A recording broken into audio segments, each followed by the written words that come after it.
झरंडीच्या विकासाला नवी दिशा. सरपंच प्रीती जाधव यांच्या पुढाकारातून विविध विकास कामे मार्गी. पातूर. प्रतिनिधी नासिर शेख.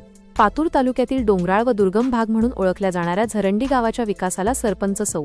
प्रीती समाधान जाधव यांच्या नेतृत्वाखाली मोठी गती मिळाली आहे. 2024 ते 2026 या कालावधीत त्यांनी रस्ते, पाणी, शिक्षण, ग्रामसुरक्षा आणि गावाच्या सौंदर्यीकरणावर भर देत अनेक प्रलंबित कामांना पूर्णत्वाकडे नेले आहे. सरपंच प्रीती जाधव यांनी राबवलेली प्रमुख विकास कामे व उपक्रम खालीलप्रमाणे आहेत. रस्ते व पायाभूत सुविधा. जुन्या झरंडी भागातील सिमेंट रस्त्यासाठी सुमारे 6 लाख रुपये आणि एमआरजीएस अंतर्गत तब्बल 15 लाख रुपयांची विकास कामे पूर्ण करण्यात आली. शिक्षण व बालसुरक्षा. गावातील शाळेच्या सुरक्षेसाठी 7 लाख रुपये खर्चून मजबूत संरक्षण भिंत उभारण्यात आली आहे. पिण्याच्या पाण्याची सोय. बंद पडलेला जलशुद्धीकरण प्रकल्प दुरुस्त करून पूर्ववत सुरू करण्यात आला असून पाणी पुरवठ्याची मुख्य पाईपलाईन दुरुस्त करून ग्रामस्थांचा पिण्याच्या पाण्याचा प्रश्न सोडवला आहे. गाव सुरक्षा व सीसीटीव्ही. सुरक्षेच्या दृष्टीने गावात 4 लाख रुपये खर्चून ठिकठिकाणी सीसीटीव्ही कॅमेरे बसवण्यात आले आहेत.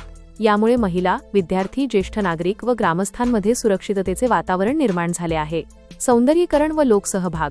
गाव स्वच्छ व सुंदर बनवण्यासाठी स्वखर्चातून आणि लोकवर्गणीतून सौंदर्यीकरणाची कामे हाती घेण्यात आली.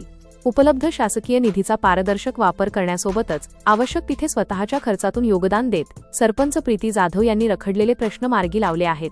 या सर्वसमावेशक कामांमुळे झरंडी गावाचा कायापालट होत असून ग्रामस्थांमधून समाधान व्यक्त केले जात आहे. झरंडी गावाचा सर्वांगीण विकास हाच माझा ध्यास आहे. ग्रामस्थांचा विश्वास आणि सहकार्य हीच माझी खरी ताकद आहे. भविष्यातही आपले गाव अधिक सुंदर, स्वच्छ, सुरक्षित आणि सक्षम करण्यासाठी मी प्रामाणिकपणे कटिबद्ध राहीन, अशी प्रतिक्रिया सरपंच प्रीती समाधान जाधव यांनी व्यक्त केली आहे.